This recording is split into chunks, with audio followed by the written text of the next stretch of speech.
I grew up in sports, and once I got to high school, I was really good. So I was on varsity and like that, and I remember like on a day we didn't have practice or something like that or something, the football coach seen me jump in a 5-stair like near the school, and he got mad at me.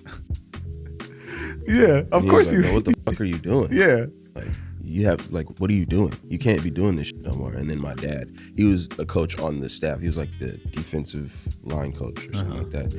And the head coach just sent my dad to come tell me, like, you got to stop skateboarding. Like, if you're going to skateboard, you can't do it by the school. Like, they're going to say something to you. Yeah.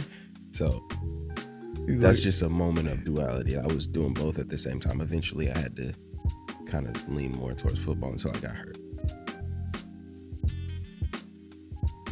What's good, everyone? Welcome back to My First Kicks. This is episode 238, and this week I bring to you another special guest. Yo, shout out to Sango for introducing us.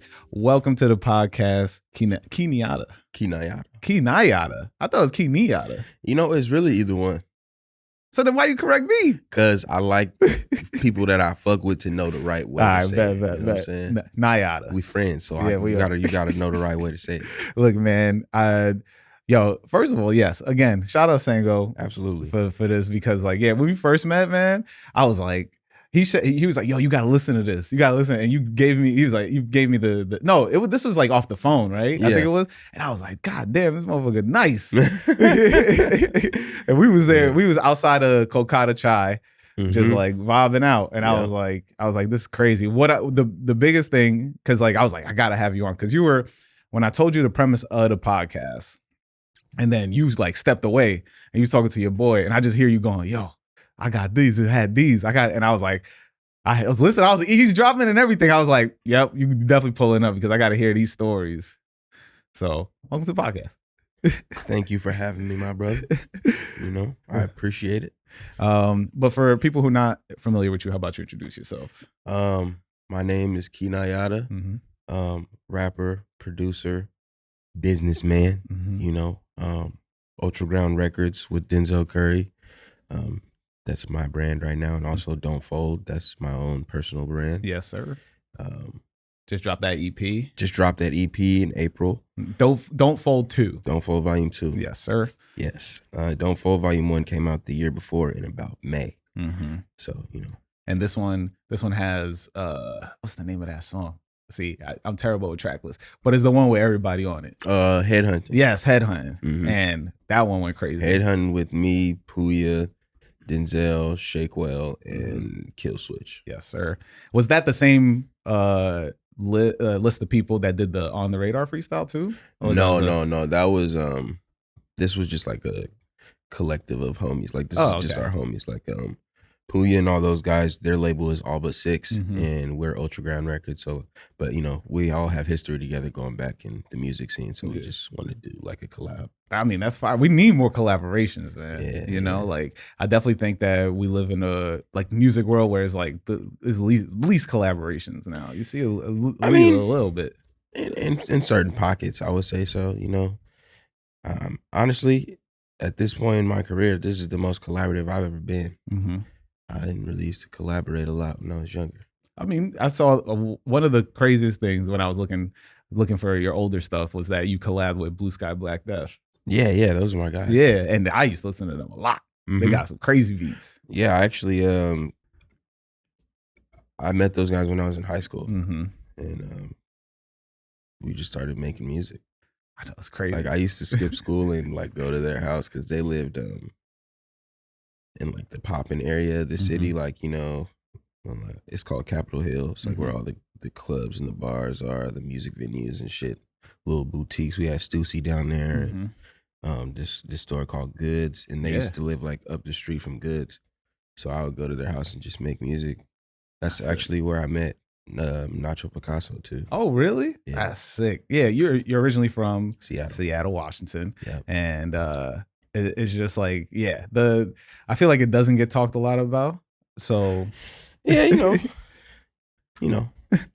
But let me hit you with the question that I ask everybody each week, since you know we already started to hear about you in the past. What's that first pair of kicks? What's your first kicks? What's that first pair of sneakers you absolutely needed to have? cool grade 9s. Mm-hmm.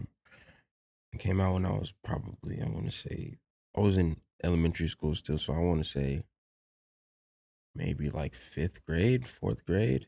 That was like one of the first retros of them. Yeah. I wanted them really bad, and I was supposed to get them. And the day I was supposed to get them, I got in trouble at school.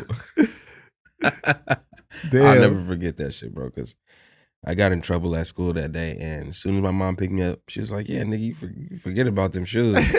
I was hot. I never got them. No? Never got them. Hey, they came out recently, though. I don't even want them no more. Damn, man. What'd you get in trouble for? I don't remember. I don't fucking remember. It's something stupid, I'm sure. You know, young kid stuff. Yeah. Probably talking too much or something. Who knows? Hey, man. I just remember I didn't get them shoes I wanted. That's crazy. I think it's just like that shoe. I'm not a big 9 guy though, because to me they're like boots. They're like, yeah, but they're like fly ass boots. They're not really boots. It's like boots if you could dunk on a nigga in some boots. True. Yes. You know. Yeah. And look cool doing it. Like they got the badge on the back, the badge that no other Jordan really has. That circle badge, I feel like it's really underused in the Jordan brand. Yeah, you know? For sure. So like when it's on the back of a Jordan 9, you're like, that's a Jordan 9. Yeah. I'm trying to remember. My least favorite Jordan 9s, which is probably a lot of people's favorites, are the Carolina Jordan 9s. Carolinas, yeah. I like them, but they look the most regular to me. They do. I think it's just like, because I mean, simple blue, it's mostly white. Like it's basically a white shoe, in my opinion. Like I had them though. I liked them. My joint is, I don't know, you remember when they did the Johnny Kilroy pack? Yeah. And I've always wanted the Montoya, whatever the name of the Montoya one. It was the Knicks colorway. Yeah. And I was like, man, I was trying so hard. I only was able to just get the Johnny Kilroys, and I had to get them from Canada. Man, bro. That's the one thing about being an adult and like grown up like in sneakers and stuff. Like now we can get all the stuff that we wanted. Yeah. So you try catching up and shit. Sometimes you gotta pay too much money, bro. Sometimes it's just not worth it. What were you able to cop? What were you, I mean, without getting in trouble, what were you able to, what was the next thing that you were trying to get? Honestly, bro, I wasn't, so there was like, you know, we all grow up like in sneakers because, you know, it's just a part of the Black experience. Like sneaker culture just goes hand in hand. So like I grew up with fly parents, so they got me all the fly shit, you know? Yeah. But I want to say from like middle school to like early high school, I didn't really care about the same type of shoes as everybody else. I started skateboarding and doing all type of shit like that. So my focus went more over to like Dunks and like rare Vans and Lakais and, you know, just shit like that. My language. Yeah, yeah, yeah. You know, that's where I was at. Yeah. From like, I say 7th grade to 11th grade. And then maybe after that, I started getting back into but I still, that's still part of sneaker culture though. It is. It's just a little niche when you come from the type of shit I come from. Right. Yeah. You know. What was that like? Like, did you get like people were like, not like don't that, talk to but Key like, no more, man. nah. But niggas would be like, bro, what are those? You feel me? You know, and I had to explain, bro, these are skate shoes. You know, like these is Lakais or these is, you know, some Vans or some other shit that, you know, niggas wasn't used to seeing. Yeah, and I'm having crazy colorways and niggas like, where you get them at? You know? Yeah. When, I mean, because you have on, if you can't see, Key has on. Yeah, you know, we had to pull pull these out flips today. On. I'll go ahead and give you the, yeah. There you go. Yeah, that's how we coming. Classics. Today. Yeah. That's how like when those first dropped, was it just like? So I was, like I said, I was in the skateboard and ice cream skate team. You know, that when you're a Black skater from, you know, the hood, so to speak, that was what you immediately latched onto back then. Because, you know, we love Stevie Williams, we love Kareem Campbell, we love all that type of shit just by default, right? But the ice cream skate team made you feel like you knew them niggas.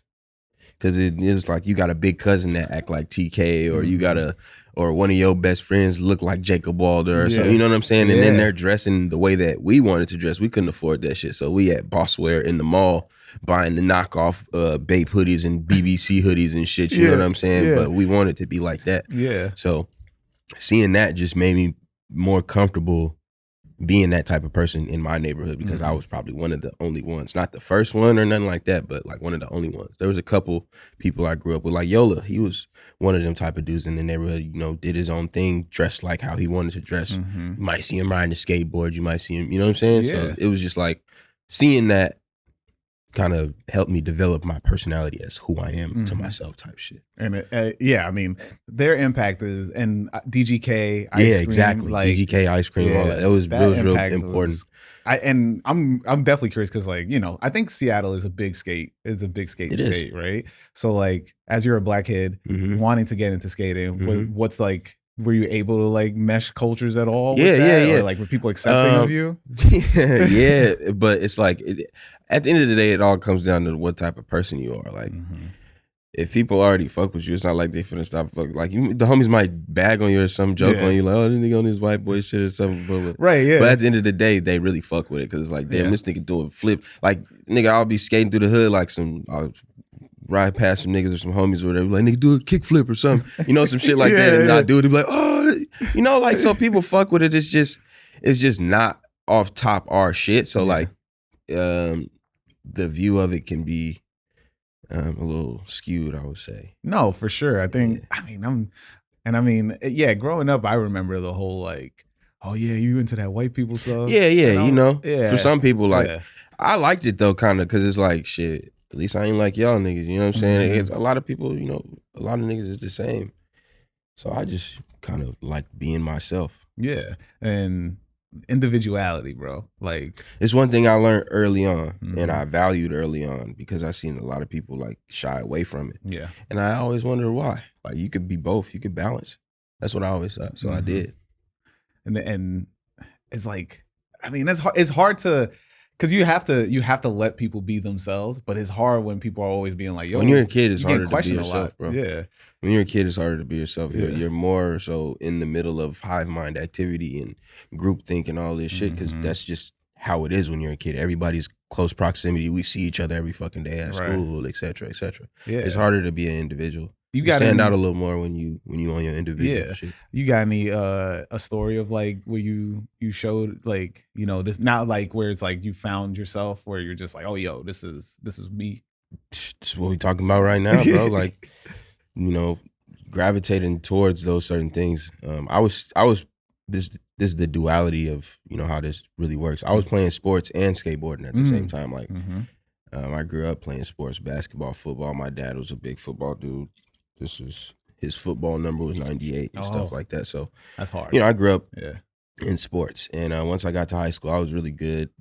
So I was on varsity and shit like that. And I remember like on a day we didn't have practice or something like that or something, the football coach seen me jump in a 5-stair like near the school, and he got mad at me. Yeah, of course. Like, what the fuck are you doing? Yeah, like, you have, like, what are you doing? You can't be doing this shit no more. And then my dad, he was a coach on the staff. He was like the defensive line coach or something like that. And the head coach just sent my dad to come tell me, like, nigga, you got to stop skateboarding. Like, if you're going to skateboard, you can't do it by the school. Like, they're going to say something to you. Yeah. So that's just a moment of duality. I was doing both at the same time. Eventually, I had to kind of lean more towards football until I got hurt. I hope you've been enjoying this episode with Key Nyata. You know, you can help the podcast greatly by liking, subscribing, and leaving a comment. And if you're listening to this, please leave a review. I'm going to start reading reviews at the end of the episode, along with the Patreon shout outs. So to give everybody a little bit more incentive just to help out the podcast, all these things go a long way.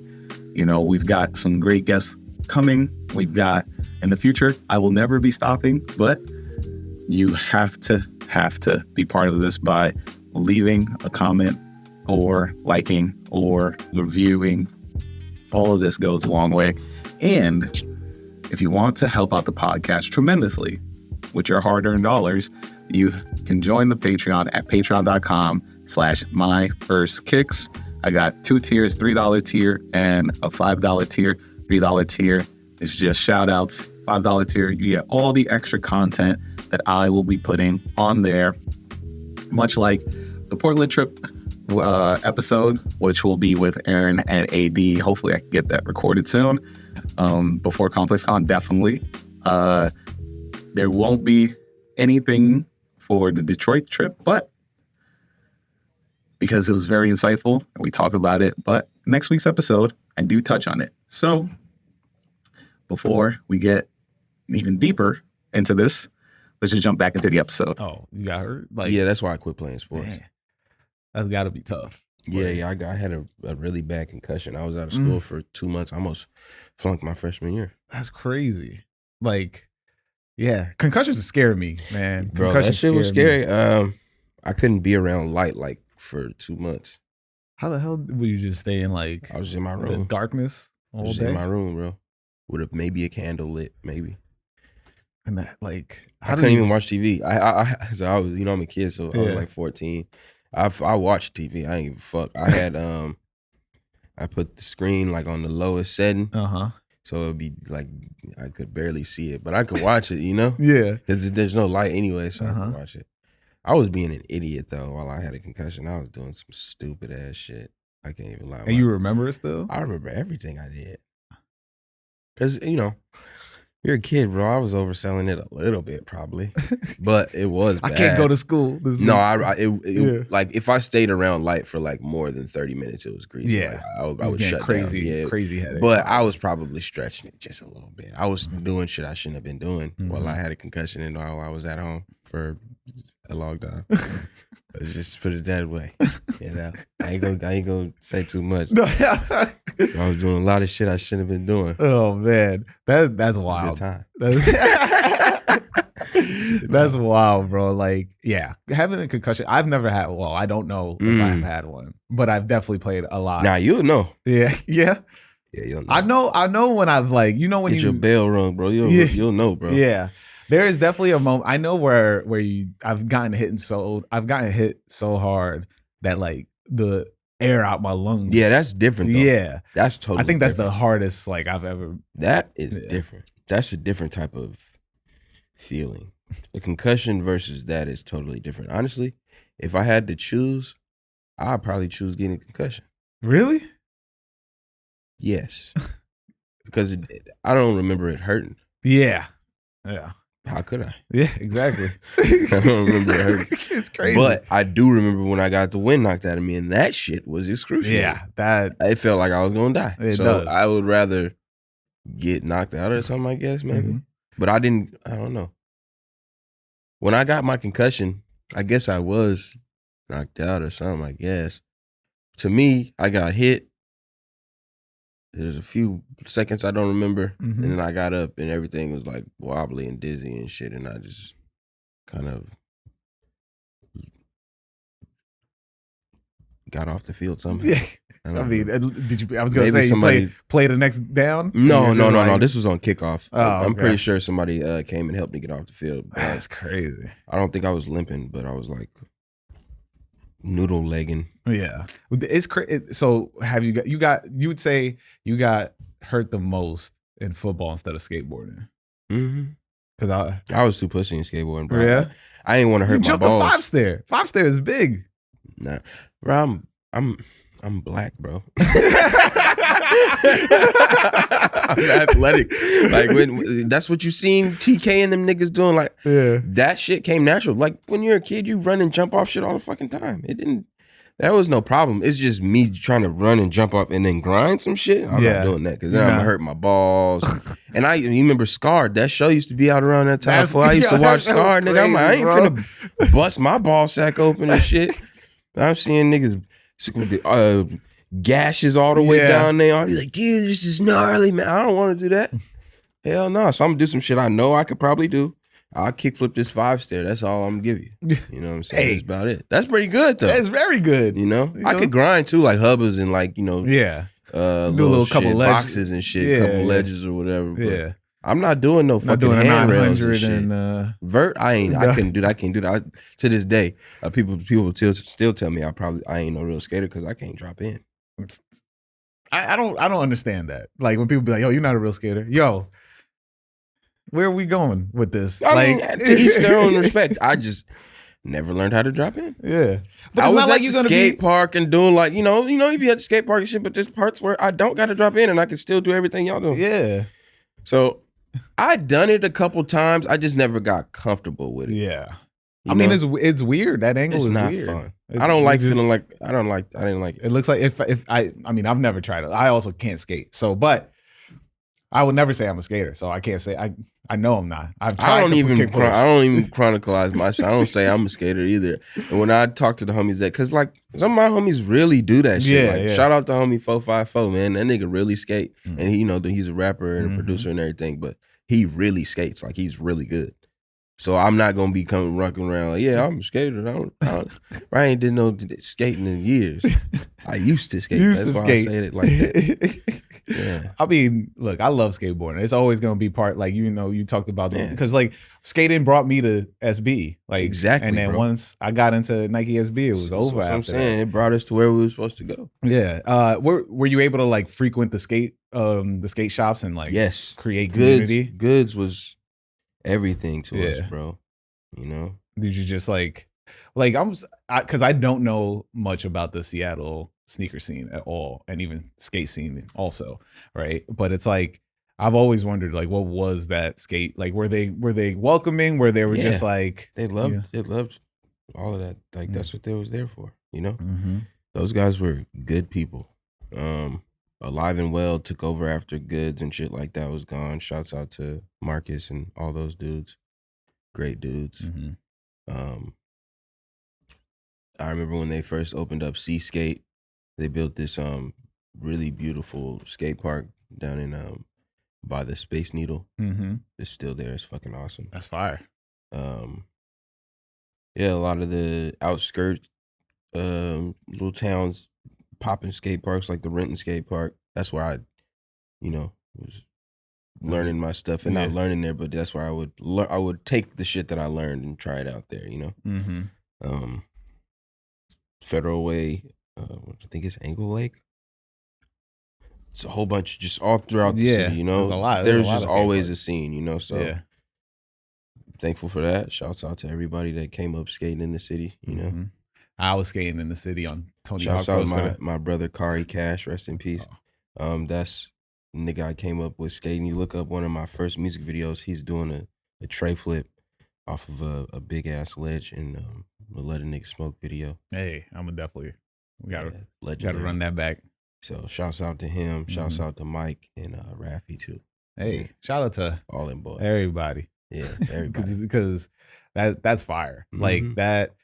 I didn't get to be around a lot of skaters, but man, like that shit is Man, is fire. it was great for me because I got to be around skaters who were also like real niggas. So it's not like I was around some like, you know, like these was niggas that took care of business at the same time. No, yeah, for sure. Niggas get money, they do, you know. Mm-hmm. It's like duality. Like that's what I appreciate about my experience and just with the homies and all of that. Like we were really custom type niggas. We didn't let anyone dictate our experience. Yeah.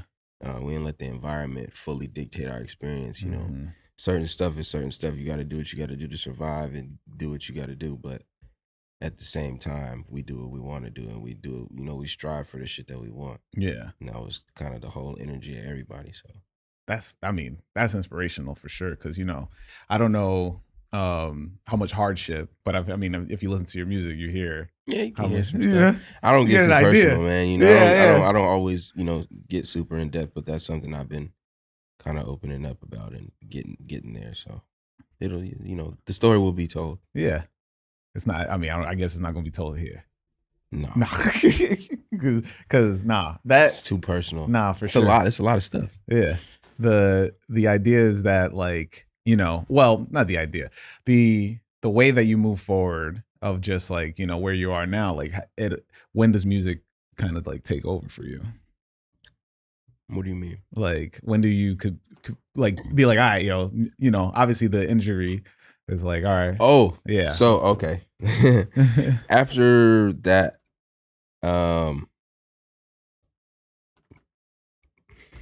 my dad wanted me to like, he was like, all right, well, you're good now, right? You can keep playing football. Oh, really? And I was like, nigga, I'm not playing football no more. Like, I'm cool, Uh-huh. And at the time, I was like getting into music and like not really making beats yet. I wasn't making beats yet. I had started making beats when I was a kid, like computer lab at the fucking community center, but we'll talk about that after this. Okay. So I was getting in trouble. Like I got arrested with one of my homies, and my dad was like, like, what are you gonna do? Like, you're not playing football, you're not doing anything. Like, you just got in trouble, blah blah blah. Yeah. So I was in trouble for like a couple weeks. I couldn't really do nothing but go to school.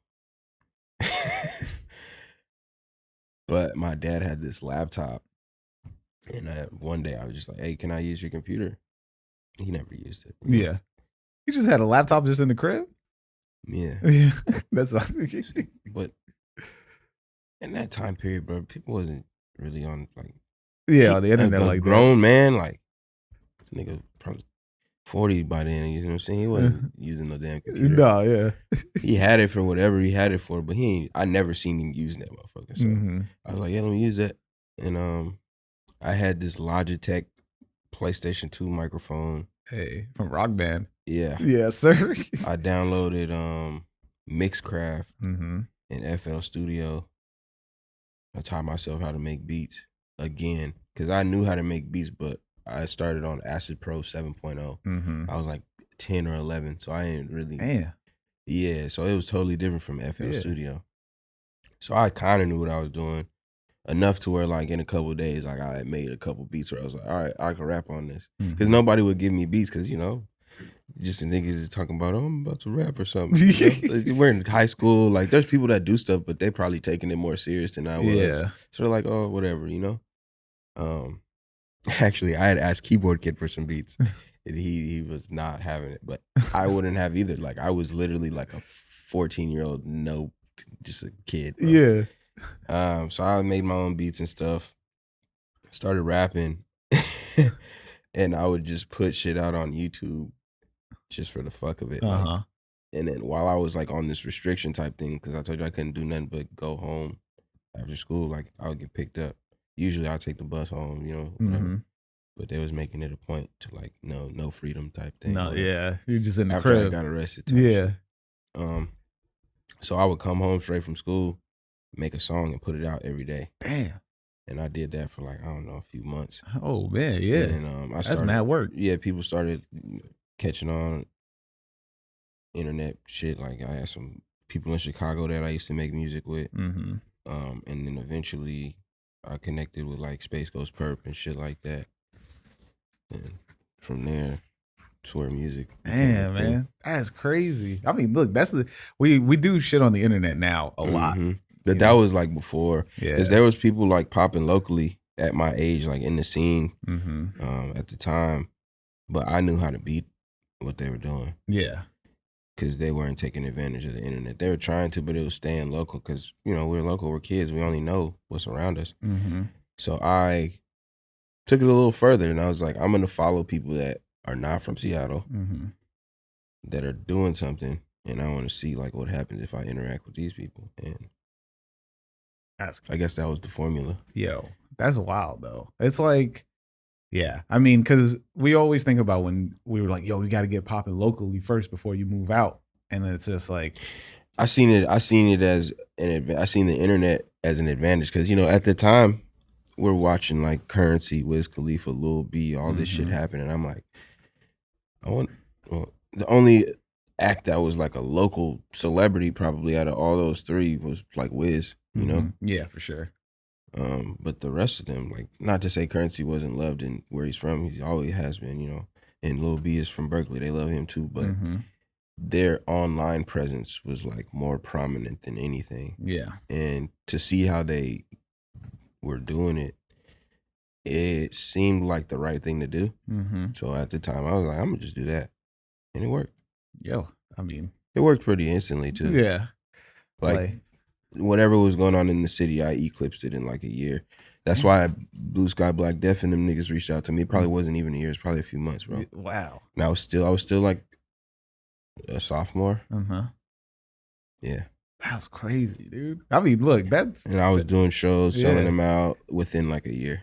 That's crazy, dude. That's like 15, crazy. 16. I was having shows after school on Friday. Like the whole school comes to the show type. That is crazy, yo. Yeah, that is crazy. Like, what does that even feel like? Like, are you just like, bro? I don't want to sound like a dickhead. You feel me? Like, I don't want to sound like I'm tooting my own horn or some shit. But that shit I feel like I was a celebrity. Yeah, I mean, yeah. When I was that young, like. That's why my path has been the way it was, because I thought I already did it when I was 16. Like, I thought I already made it. Yeah. I thought I was famous, nigga. You know? So it's like, I took a lot of L's thinking that I was already, you know?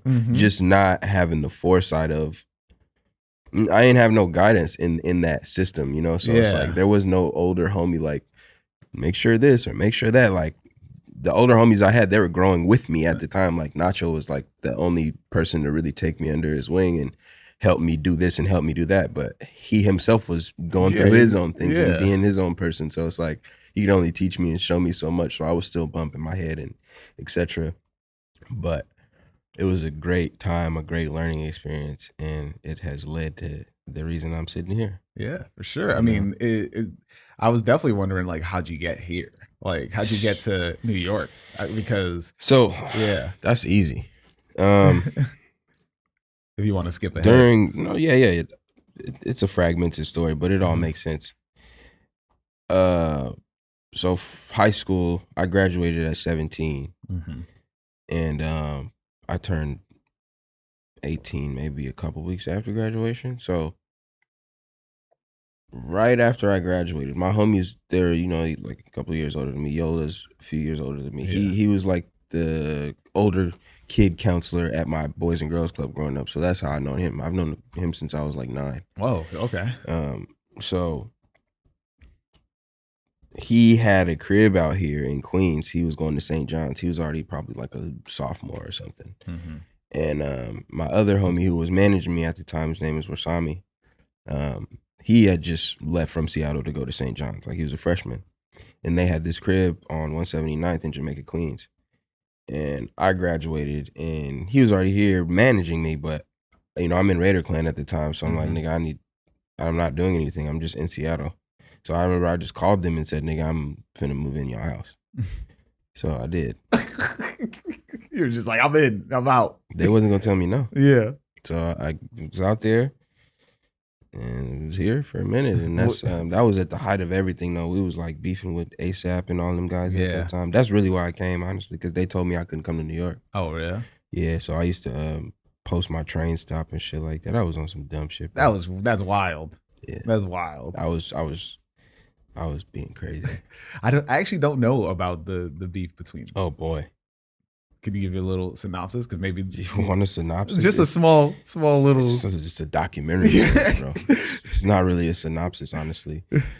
Let's just say we were all very close at a point in time. It was going to be one big movement, and then something happened, and our leader, Space Ghost Perp, told us a story about what happened, and we all were on his side, obviously, and got really militant, and it was basically fuck them niggas.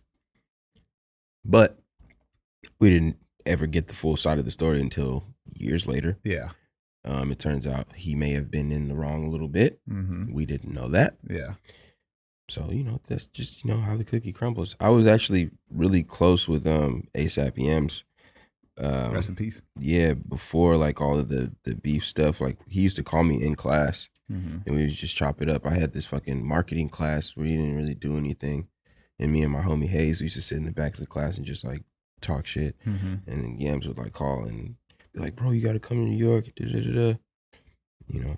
And I remember like when we started beefing heavy, he had called me and was like, bro, don't let this shit like get to your head. Like, don't, you know, like don't take it too serious. It's just between And the headspace I was in at the time, like I was a young nigga, bro. Like imagine telling a YN that. Yeah. I'm like, bro, I fuck with you, but I ain't fucking with you like that. This family, this baby. Yeah. You know, I wish I would have had the foresight to like listen to what he was saying, because I never got the chance to actually make up with him. You know, he passed before we ever. Because I remember after he had gave me that call, like, you know, I started acting crazy. Mm-hmm. Just, talking crazy to them niggas and whatever because it was up or whatever. Yeah. So he ended up blocking me on Twitter. Damn. I'm still blocked, bro. R.I.P. to homie though. But man. I recently met his mom and was able to talk to her and shit. So that like kind of gave me peace and shit like that. Yeah. But everybody else from back then, they was able to meet him and make amends before he passed. I was the only one that wasn't able to. Yeah. And it was ironic because out of everybody, me and him was actually close. Closest, Like we used to talk every day. Mm-hmm. And people don't even probably believe me when I say that shit, but I don't have no reason to lie. No. And I have a witness to it too, so it's like but yeah, man, so that's the shortest version of that beef I can give you. Nah, yeah. I actually don't know much about it, but I did know a lot of people that knew Yams because he went to when I worked at Dylan's Candy Bar, there was people that went to School of Future, which is the high school that he went to. And so when I remember when he passed, like my Facebook was like filled. Yeah, bro, he's a legend, bro. I was like, damn. But yeah, I never I'm so like my music, if like the music I'm always been into has always been like underground music, like I'm talking about like rhyme sayer shit. Like, no, I get it. Yeah, so like I wasn't really tapped into the blog era, and then the rise of like Fool's Gold and ASAP going crazy, Raider Clan going crazy. I found Denzel mad late, like with like ULT. And a lot of people. Yeah. So there's nothing wrong with that, bro. Nah, yeah. And then now I'm more open. Yeah. Because before I was like mad elitist with my shit too. I feel you. So like, yeah, it's just like going back and like hearing your older stuff and stuff like that. I'm always like, I love finding new music. So yeah, it's just crazy. The fact that, that was that beef, like finding about that beef right now. Yeah, bro. Yeah. And now like, we're all like cool and shit. Like we work with Ferg a lot. Yeah. Now me and Denzel, I squashed whatever I had with whatever other members. Mm-hmm. It's crazy you were posting fucking Train Stop, bro. Yeah, I was on some different shit, bro. But it was a different time in life. Yeah. You evolve. When you're young, it's just easier to be on bullshit. Yeah. Than anything else. Yeah, for sure. For sure. So, I know like I recently followed you on Twitter too, and you were posting like you said something about like it was like about patience on Twitter, boy. I be saying some crazy. Nah, but shit. it's all. I think it's a lot of what you say is more of just like it's the way I tweet too. Like it's not directly at somebody. It's always just like a train of thought. Yeah. And then but the thing is about Twitter is when you do something like that, people think it's about them. I don't have anybody in my life that's gonna do that, so I don't be giving no fuck. That's why I say the shit I say on there, because who gonna get offended? And if they is, oh fucking well. Yeah. I mean, it is what it is. But it's just like you recently said something about like you're not that type of person. I'm trying to remember what it was. It was like either that or it was like you were like, and it was something that just connected with me too, because you were like, I'm not the type of person that something about like somebody wronged you or somebody said something and you were like, I don't need that type of energy or something like that. I forgot the tweet. Context probably, I don't know. Yeah. But whatever it is, I was probably right. Yeah. I just think a lot of people need to. I think that's the best way to use Twitter. In my opinion. Just say what you got to say and get the hell on, man. I think motherfuckers be using that shit to debate and do all this. I don't have time for that, bro. I learned my lesson when it comes to like debating on the internet and shit. Like that shit ain't about nothing, bro. It's not. For one, it's only gonna make you mad. And if you're a real lifer person, like if you live real life and have experienced things and have punched a nigga or two in the face in real life, you don't like that because it just gets you all riled up and you want to go hurt somebody or something. So it's like, I'll just not engage, or I'll say one thing and get my point across, and then I'll go outside, and do some regular person stuff, because that shit is it ain't about shit, bro. Nah, it's definitely not. But speaking about outside, I was, we ran into each other at I think it was like a Sweet Chick event. You was outside. Is that what it was? That's what it was. Really? Yeah, it was. I know you was outside, but you weren't for that. I know I was there for that. It was like, oh, Jameson. We did run into. I'm like, what's Sweet Chick? I said what up to you, and then after that I didn't see you after, so I knew you weren't there for that. I'd be disappearing, bro. No, yeah, but like What is it like the differences between like Seattle, this outside culture in Seattle and the outside culture out here? Cause I'll be seeing you, people call me outside. They be like, oh yeah, you be outside. I'm like, I want to know, you know. Niggas don't be shooting. I'm sorry, Seattle, but shit, we got to get it together, man. Yeah. Yeah, niggas don't be shooting. Bro, where I'm from, everybody got a gun, you know what I'm saying? Yeah. So,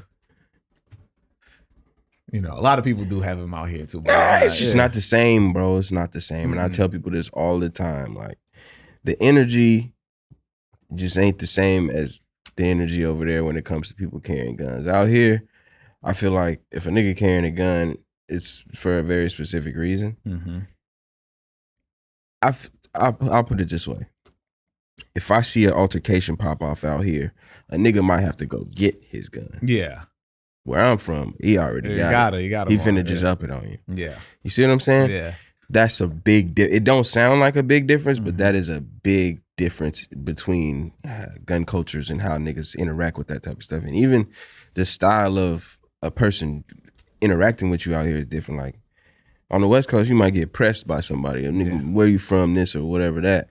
Over here, a nigga will kind of ask you the same thing, but in a nicer way, and like try to network with you before they try to like rob you or do some shit like that. It just depends on how you carry yourself and what type of nigga you is, obviously. But like, that's been my experience more so. Like, a nigga will try to network with me before he's like, oh, where over there, it's like you might get pressed. You at the fucking corner store, you wearing a hat or some shit. Yeah. And nigga like, nigga, where you from? Nah, nigga, you from over here. Where, you know, it's just. Who you know? Whatever. The Kendrick interlude. Shit. I mean, yeah, but that's real life, bro. Yeah. You know, so it's more than just an interlude because I done been through that. And a lot of people that I know have been through that. Like, I lived in LA for 4 years. Man. And I love LA because, you know, I got family from there, all type of shit. But being from the West Coast and moving to like over here, it's just a different type of lifestyle. Like, I carried every day over there. Whenever I'm there, I still do. But over here, I don't even feel like I have to. Nah. It's not to say that I'm not. But, you know, I don't feel like I have to. Yeah. You know, I don't feel like if I leave it at home, I could probably die.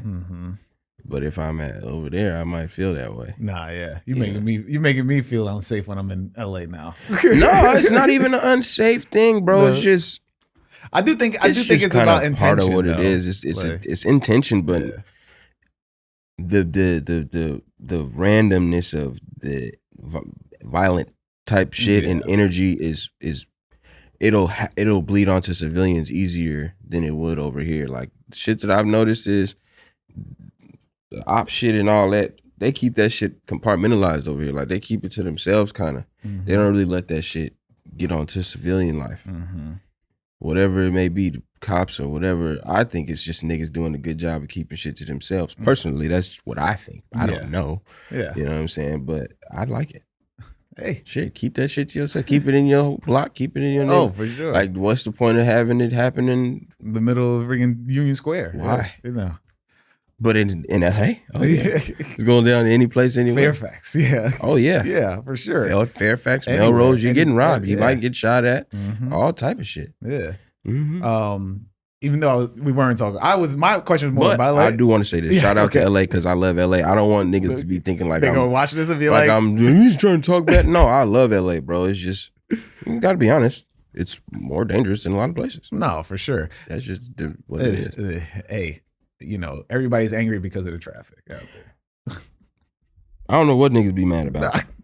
I can't answer those questions. Definitely not. I don't answer those questions because I don't know, and I don't like to say too many things about shit I don't know. No, for sure. I like to stick within the what I know realm as well. You know what I'm saying? Nah, but I was definitely talking about, like, you know, how let's talk about sneakers and streetwear culture.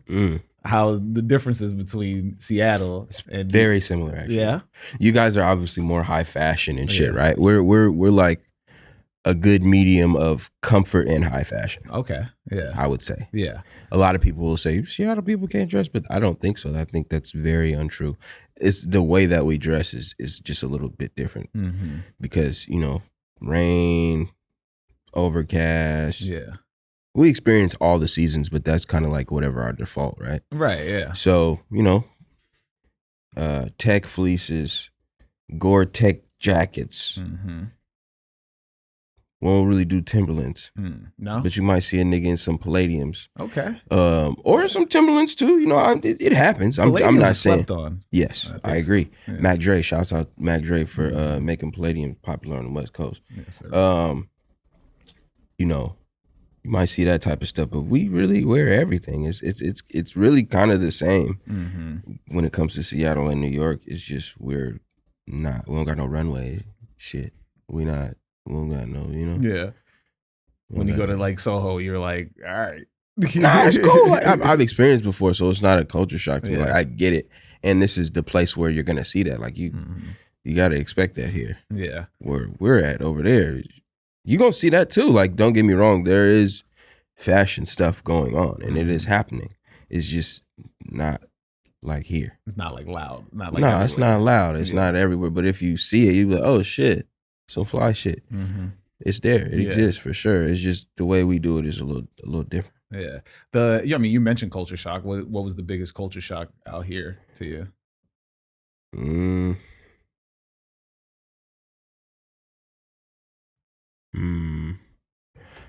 People are very straightforward. Yeah. It's what I kind of like that. Yeah. I appreciate it. You mean like intention wise or just like in general? Yeah. People are very straightforward here. I appreciate that. Yeah. I don't got time for beating around the bush. Say what the fuck you mean, man. Let's cut through the bullshit. Yo, for real. It's cool to me. People think New Yorkers are mean, but I don't think so. I think they're regular people that just don't got time to be bullshitting. Nah, we always in a rush. Yeah. That's fine with me, man. We got something to do, man. Man, I'll say this. New York people, some of the best people I met. They'll go to bat for you if you don't ask them to. That's true. If they fuck with you, they'll die about you. But just real solid people, Yeah, I do think New Yorkers, born and bred New Yorkers, get the everywhere else is like, oh no, they're just rude and shit. You'd be like, I could get how it could be perceived as rude, if you come from a place that like passive aggressiveness is a very high, chance. Yeah. You can see a lot of shit as rude because people are used to like coddling motherfuckers and being kind of overly nice. But when you go to a place where nobody got time for that, yeah, you might think they're rude, but really they're just not trying to do all that extra shit. Hey, I mean, I'm definitely not trying to do any of that extra shit. I just think it's just I respect it. The idea of, I don't know. I try not to be passive aggressive, but it does. Sometimes it just comes out, and you be like, all right, did I really mean that? Yeah, I did. Never mind. You just can't kind of keep it moving after that because it's sometimes people. My biggest thing, and I don't know if this. I feel like a lot of people relate to this. Is just like I just don't like stupid people. If people would just be like, oh yeah, just ask me the question. Don't ask me 10 questions to the question that you want to answer. Exactly.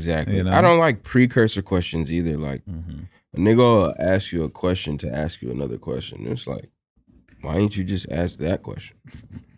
That could have been the first question. You would have had your answer quicker and everything. Exactly. Try and butter me up for a question and shit. Like, what is you doing? Butter me up? I don't get the intention behind it because I don't do it. Yeah. So it's like, what were you gonna ask me? I said no to the first question because it was just weird. But I could tell by how you responded to my response that you wanted to ask a different question, and that was your precursor question. So now we're both sitting here. You feel stupid, and I'm annoyed because you just asked me some stupid ass shit that you didn't even have to ask. You could have just asked the question you really wanted to ask, but no. Now the conversation's ruined, and I don't want to talk to you for a long time now. Probably, just like don't hit me up for some months, until you learn how to talk to people correctly. Man, there've been so many times where it's like like you could smell the stupid first question off of somebody. You'd be like, all right, this is going. Here we go. Yeah. And you just like, what was the question? All right, but what's the real question now? Just give me the real question. Like, oh, how did you do this or that? Or like, I'm pretty sure you probably get, somebody's always like, so, man, how do I, They just ask you 10 questions before Honestly, be like, yo, can I get a collab with somebody? At this point, I'm so good at giving people a look, bro. Niggas know not to ask me a motherfucking thing. For what? Yeah. You know I'm gonna tell your ass no, just by the way I look at you. Just you know he finna say no. Yep, sure am. I don't know that person. I don't have no access to him. Even if they standing right next to me, I'll tell you some shit like that. Yeah, I don't know this nigga. Nah, I don't know, bro. Yeah, I'm just here today, man. Yeah, I don't know him like that. I did the So how long you been? Oh, not that long, man. Actually, I just met him yesterday. Mm-hmm. But why? I mean, my thing is just like, why would you ask somebody you don't know to introduce you to somebody that they know instead of you just going to the person that you want to ask? Be like, yo, and if they dub you, then that's it. You skipped it. You don't have to do. People think it's gonna soften the blow when a motherfucker asks on your behalf. Truth is, I'm more likely to tell the homie no 10 times louder just because he's asking for another nigga. And he's gonna laugh with me after I say it. Cause what the fuck? Oh man. Yeah. Just there like, nah. Really, they'll probably tell you, bro, just you don't want me to do that. Yeah. You don't want me to ask him that. Cause he's gonna have a meme moment with your question. Yo. Might end up as some content, nigga. Yo, for sure. He might tweet about your ass. You get spoken about on the podcast about this. You know what I'm saying? You motherfuckers. I've definitely been in a couple situations. Like I'll be at, events and stuff and somebody will be like, yo, blah, blah, blah. And then be like, yo, can you introduce me? I'll be like, he's right there. Just go talk to him. That's it. I'm not gonna be like, yo, this is, I don't know you. Like, what do you want me to tell you? People ask me absurd questions about people just because, like, I'll say, oh, yeah, that's my friend. I've known him for 10 plus years or some shit. Mm-hmm. We've been friends since this. Oh, so does he put his pants on one leg at a time? Or does he jump into them bitches like Superman? What? I don't fucking... Does he put his cereal in the bowl first or does he put milk? What? Do you think he would like... I don't... What?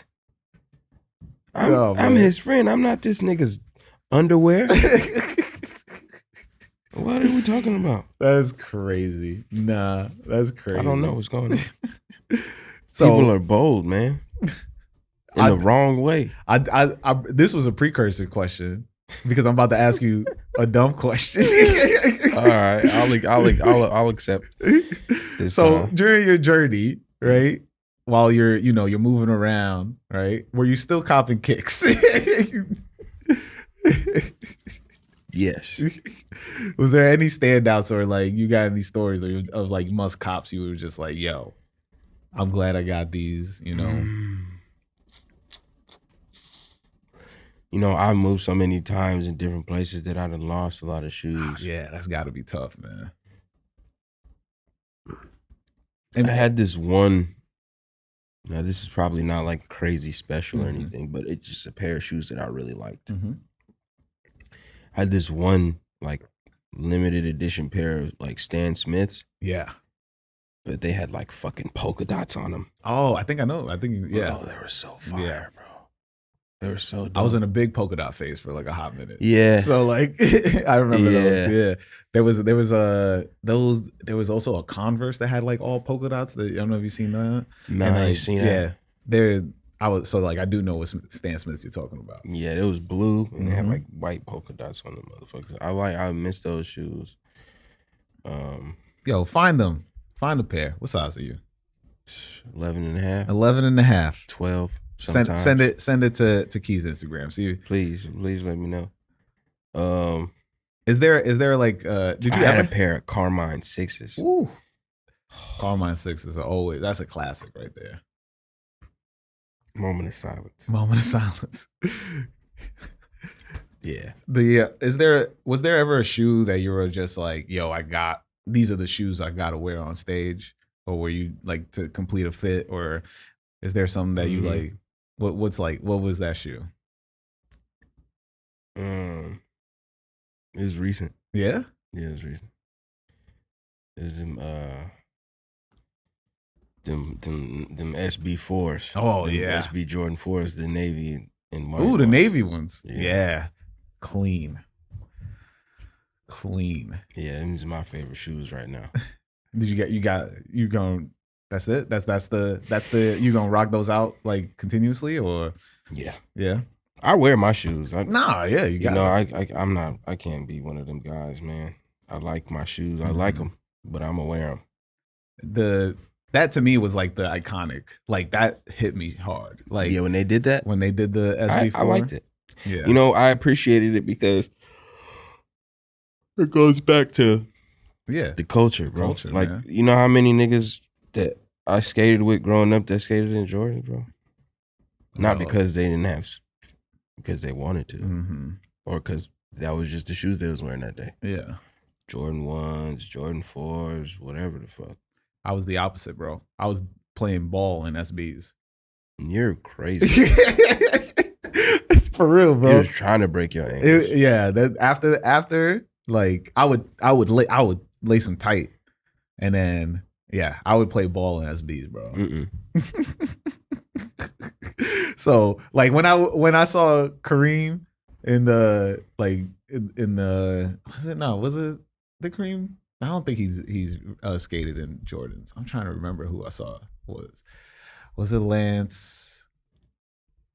Shoot, I forgot. I think it might have been like I saw one picture and I don't remember who it was. It's a lot of niggas that have done it.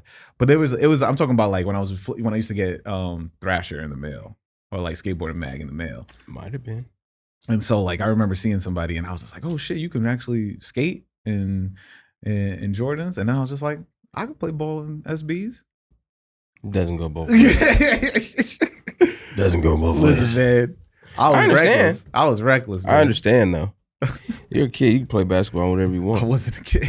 Oh, see, you're wild. This was in college, bro. I would go to college and we would play ball outside. You were playing with your life, bro. Yeah, you was playing with your ankle health, man. I did, because like years after that, I've had nothing but bad. I had to get ankle surgery. See, so it definitely was part of that. Basketball in them SBs, man. Yeah, you wasn't doing them ankles no favors. I definitely wasn't. I think it's just like, I was just wild. And then I would work in them, and then I'd be like, all right, yo, let's go play ball, and then it didn't. Yeah, I should have just played ball in ball shoes. Yeah, that's a good idea. Yeah. What is because I definitely wanted to know, because like, you know, you're gonna be going on tour soon, or like, I know you got the album coming out, right? Maybe. I don't know. Are you? I know that we just finished the Strictly for the Scythe album with Working on Dying. So that's Ultra Ground Records and Working on Dying collaboration album. Fire. There may be a tour for that. Don't know. Them pits. Them pits gonna be. Just know that the album is amazing. Yeah. It's insane, bro. Yeah. It's insane. I mean, you got the two songs on the last Denzel album, a mixtape. Those joints was going crazy. Yeah, those are great. Yeah. Those are great songs, but this is next level, ultra level. So let me hit you with my last question before we get up out of here too. It deals with a little visualization. I want you to think back to, younger Key, and now your older Key behind you as he's about to open that box with, no, he didn't get the cool grade 9s. So I'm trying to, let's pick a shoe a young Key would get or got. Playoff 13. Okay, playoff 13s. He's about to open that box of the playoff 13s. What would you tell your younger self as he opens that box? Don't wear him to church. Your mama gonna whoop your ass. You wore him to church, and she got upset. Yeah. She said, if you don't put them damn shoes on, go put them church shoes on. I got a whooping. You got a whooping? Because I kept trying it, bro. I kept running outside in the Jordans. Damn. I wanted to wear them that bad. Damn. I mean, they're fire. I got in trouble. I wore the church shoes that day. Yeah. By force. Yeah. But I wanted to wear them playoff 13s. You were thinking about them playoff 13s crazy. Yeah. Sure it was. Man, I mean, it's crazy to hear, like your parents were that fly. Oh yeah, still are. Yeah. Shout out. Well, my mom. No, yeah. Rest in peace, pops. Rest in peace. And they will fly to the day he died. Yeah. I didn't want to. I didn't know if I like bring that up because I know I read their post, man. Don't worry, like, bro. Don't worry. It's okay. You know what I'm saying? Like, the thing about grief is you learn how to live with the shit. It's not like a button or something. You know, it's not like if the button get pressed, I'm finna just turn into a pile of tears and mush. I'm all right. You know. It's just when you get when certain dates happen and you're reminded of certain shit, you just feel some type of way. Yeah. But it's not like I'm walking around sitting there crying and shit. I actually be more happy than anything. Yeah, because the more time that passes, it's like the memories, they don't make you feel sad. They make you happier that it happened. Yeah. You know, you kind of just cherish them a little more and think about certain stuff. So I don't really be sad about that shit. Not no more. I get sad like on birthday or Father's Day or some shit like that. But like even then, the sadness, it ain't like it lasts all day. Because I'll think about something good and then I'll be like, damn, that was fun. Or, I don't know. It's a little complex, but yeah, over time, it don't really be that bad. No, yeah. I mean, look, I've had people pass in my life, but it's just like, losing a parent is doing, it's a totally different. Parents totally different. I'm just now like getting to the stage of where I can be like that, like okay all the time. No, I used to just randomly just start crying or something, think of some shit and I'll be fucked up for the rest of the day. But yeah, you gain understanding as time goes on, bro. Yeah, man. Time. I mean, time heals all, but not. I don't even know if it heals.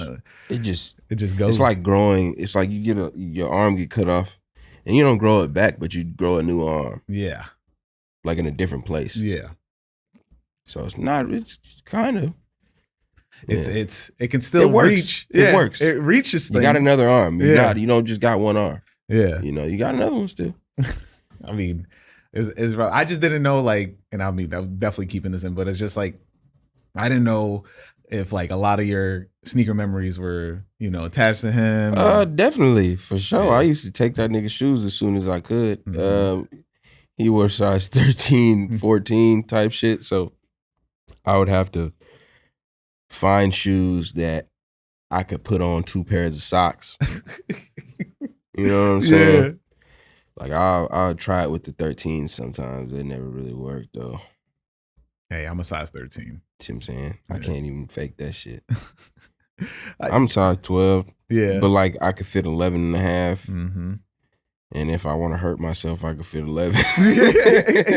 I was just gonna say, like, I'm a 13. For the sake of it. And then, but you do sneakerhead sizing. Is where you go. You can go one down. One down hurts. But yes, I'll fit a size 12 if I have to. And then 14.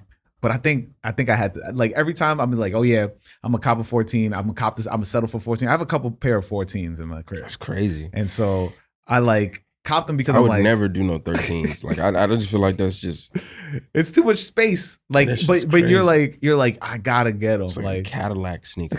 Yeah, and it looks weird on your feet too. Not if it's proportions and all that stuff, right? I don't know. It's just like, I don't know why, but like I have a pair. I have the Spider-Man Jordan ones, right? Like this looks normal to me in my brain. It doesn't look crazy. No, but this is a size 13. But it doesn't look crazy. Yeah, though. But then when I look at the 14, it looks like it looks like that. It looks like it's that much more. You ever seen a size 16 shoe? Yeah, I have.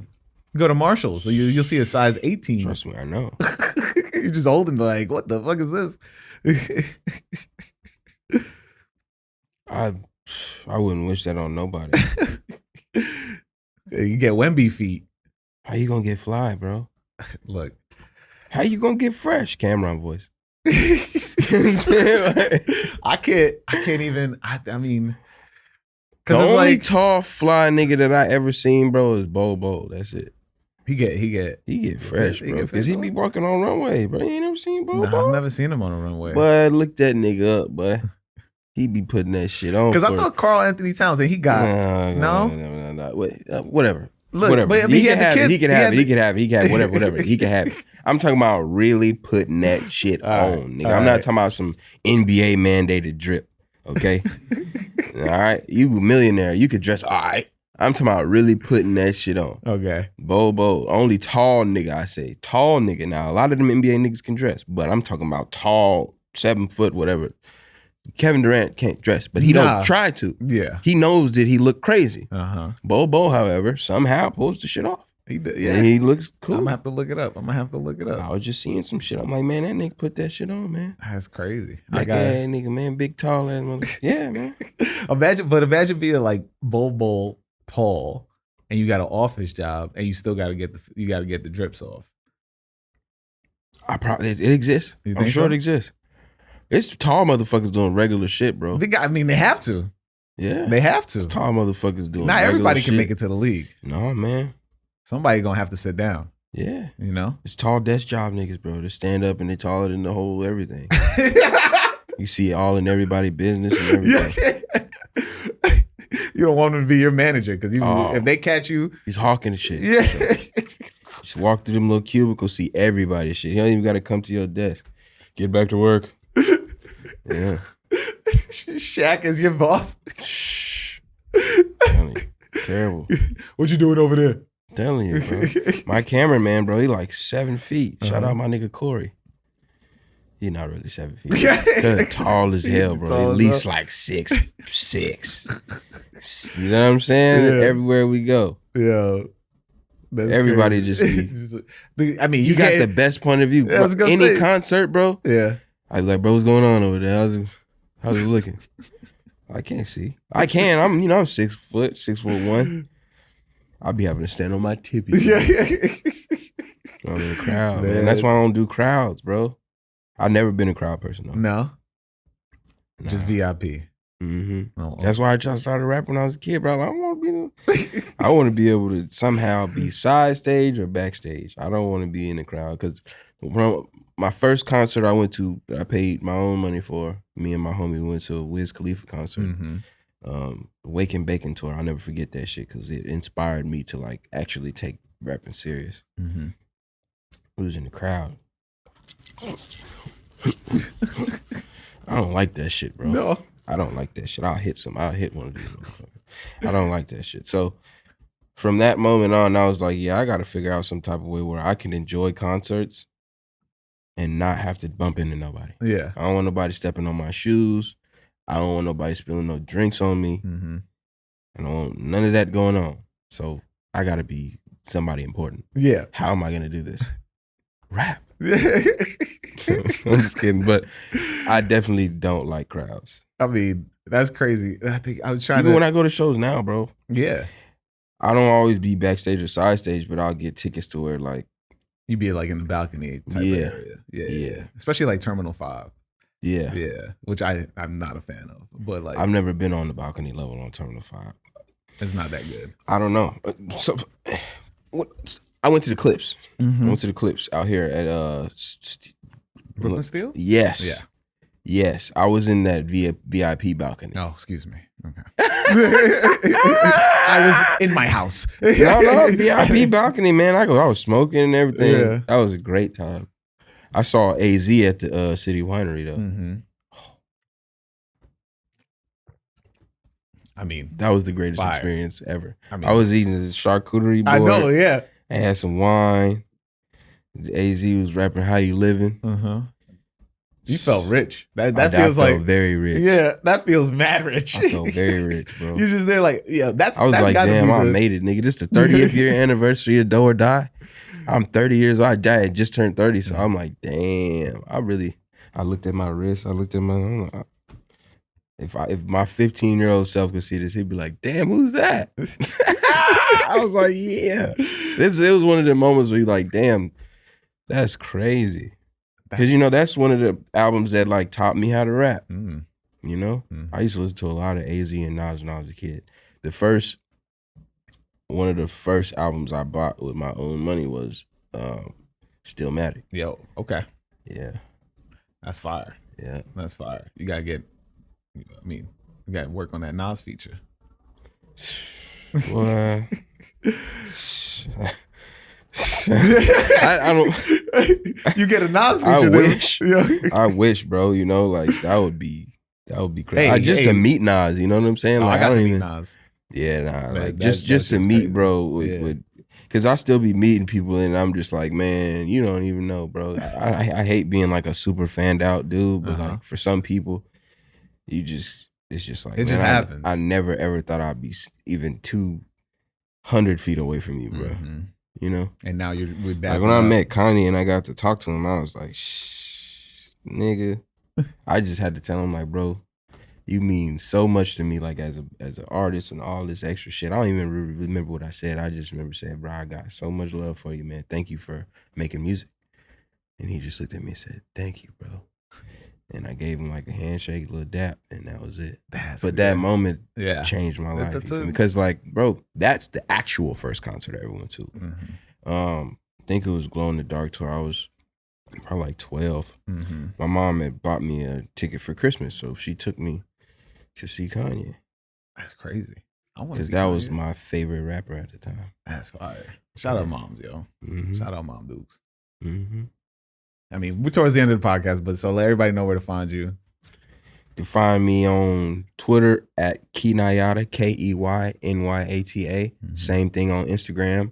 Same thing on TikTok too, but I don't really use TikTok like that. You know, Unc don't do TikTok. I'm just kidding. I just don't really know how to use it like that. Yeah. So, but yeah, I'm on all platforms, Spotify, all the musical platforms across the world. You can find me there. KEY space NYATA. Yes, sir. Listen to that. Day. Don't Fold Volume 2. Don't Fold 2 out now. Strictly for the Cyph. Coming soon. And you know where to find me. Who is Haas on all social medias? Follow the podcast, My First Kicks Pod. Gonna kick it to myself.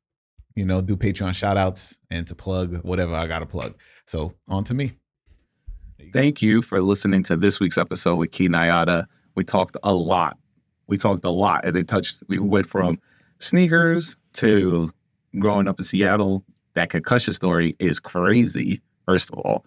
And also his time skating and, being Black in a society where you want to, that whole thing of being like, oh yeah, you're doing white people stuff or something like that is interesting. As you can see, I'm recording this at my job.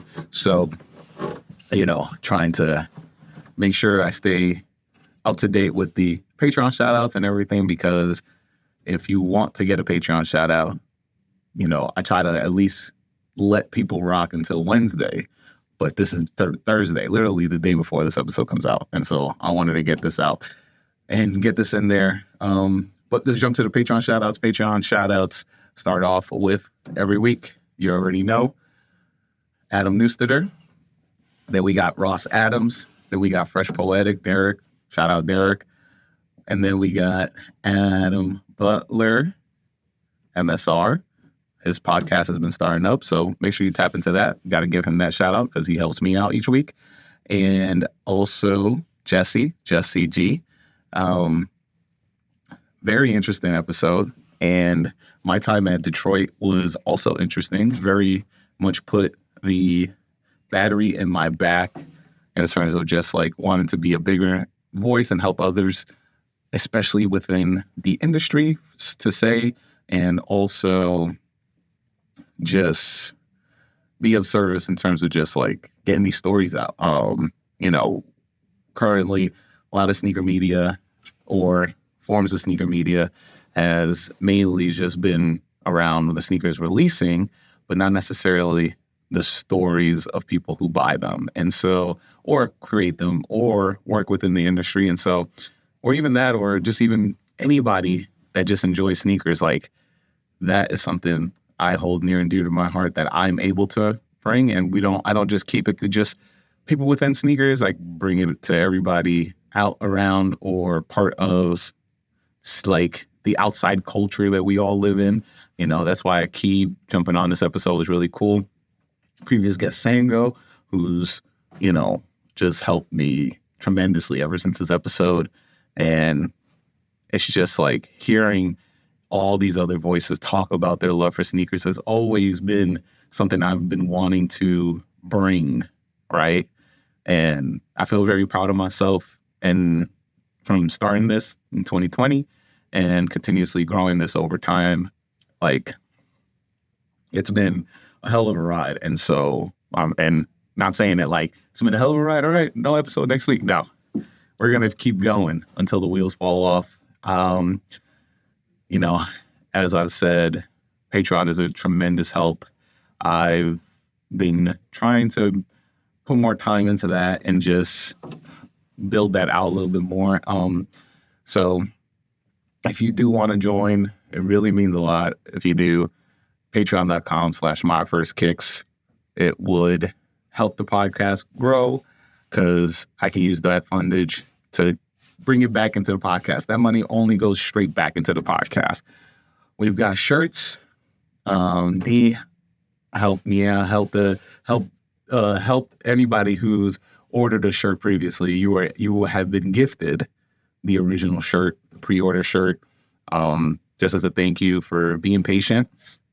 And so please check your mail. And if you haven't gotten that, but you ordered the first shirt and we sent you the OG shirt designed by Chris Taney, if we sent you that shirt, you will be getting the pre-order shirt as well. So be sure to check out your mail, check your mail.